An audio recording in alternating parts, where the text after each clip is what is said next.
चला आज मस्त संडे स्पेशल साधी सोपी मटणाची भाजी बनवूयात. कमीत कमी साहित्यात आणि कमीत कमी वेळेत. त्यासाठी मी इथे घेतलं आहे अर्धा किलो मटण. अर्धा किलो मटण स्वच्छ धुवून मी काढून घेतलं आहे एका भांड्यात. आता त्यात घालणार आहे अर्धा ते 1 चमचा हळद पावडर, वरून मीठ इथे 1 ते 1.5 चमचा मी घातलं आहे. त्याच्यानंतर याच्यात घालायची आलं आणि लसणाची पेस्ट. ही मी कुटून तयार केलेली आहे, मिक्सरवर वाटलेली किंवा रेडीमेड नाही, तुम्ही तुमच्या आवडीनुसार वापरू शकता. मस्तपैकी ती घातली आहे आणि आता याला छान चोळून मॅरिनेट करून घ्यायचं आहे आणि बाजूला ठेवून देऊयात. आता करूयात उकड काढण्याची तयारी. त्याच्यासाठी एका भांड्यामध्ये तेलावरती कांदा परतून घ्यायचा आहे. त्यात पण अर्धासा चमचा आलं लसणाची पेस्ट घातली, मस्तपैकी परतून घेतलं आहे.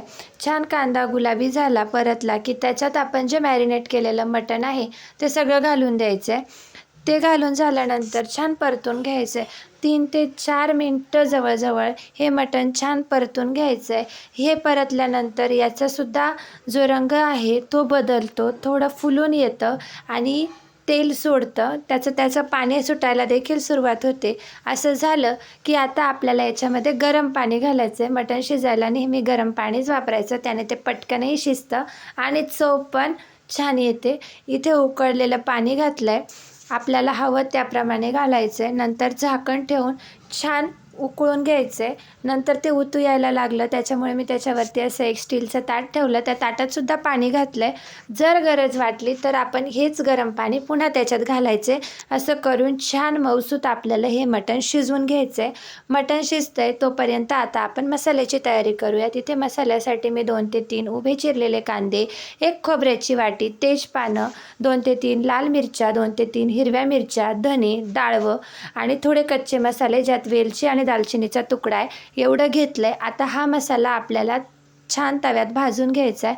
त्याच्यासाठी पहिल्यांदा तव्यावर घातले कांदे, 2 ते 3 उभे पातळ चिरलेले कांदे छान काळपट रंग येईपर्यंत आपल्याला भाजायचे. भाजताना ते कच्चे ठेवायचे नाही, छान तपकिरी काळसर होईल इतपत भाजायचे. खोबऱ्याचे काप पण आपल्याला तेल घालून असे छान भाजून घ्यायचे. जितके आपण मसाले छान आणि योग्य प्रमाणात भाजतो तितकी भाजीची चव छान येत असते. त्यामुळे इथे खोबऱ्याचे काप देखील मी असे छान खरपूस तपकिरी रंग येईपर्यंत भाजून घेतले तव्यात. त्यानंतर खडे मसाले देखील याच पद्धतीने मस्तपैकी आपल्याला भाजून घ्यायचे.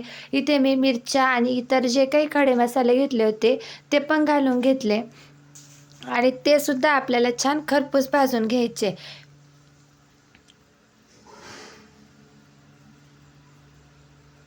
याच्यामधला जो पदार्थ आपल्याला जास्त आवडतो तो आपण जास्त पण घालू शकतो आणि जो आवडत नाही तो काढून पण घेऊ शकतो. तर मला एवढेच मसाल्यांमध्ये भाजी बनवायला आवडते, ती छान लागते. त्याच्यामुळे मी आज एवढेच मसाले याच्यामध्ये घालणार आहे, खड्या मसाल्यांमधले. मस्त याचं वाटण करून घ्यायचं, ते साईडला ठेवून आता भाजी करूयात. भाजीसाठी आपण त्याच उकडलेल्या भांड्यामध्ये तेल घालून घेऊ.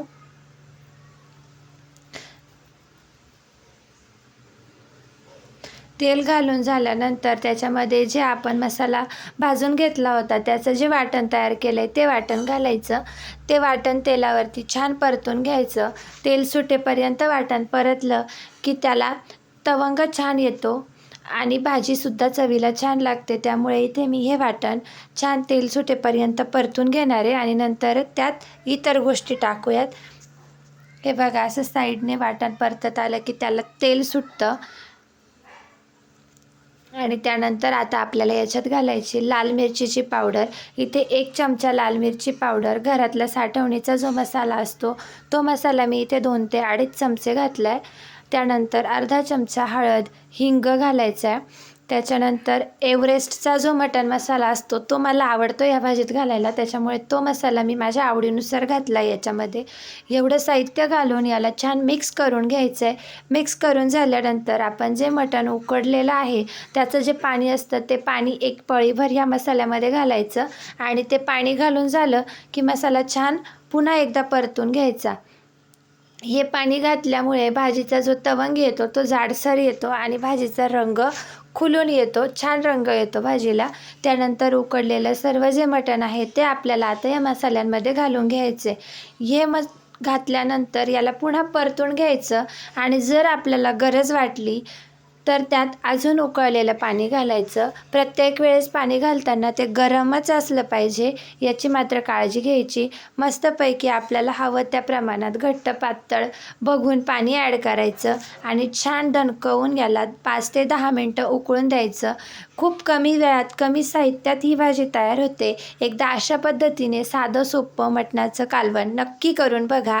आवडल्यास चॅनलला सबस्क्राईब आणि व्हिडिओला लाईक तेवढं नक्की करा. भेटूयात नेक्स्ट व्हिडिओमध्ये.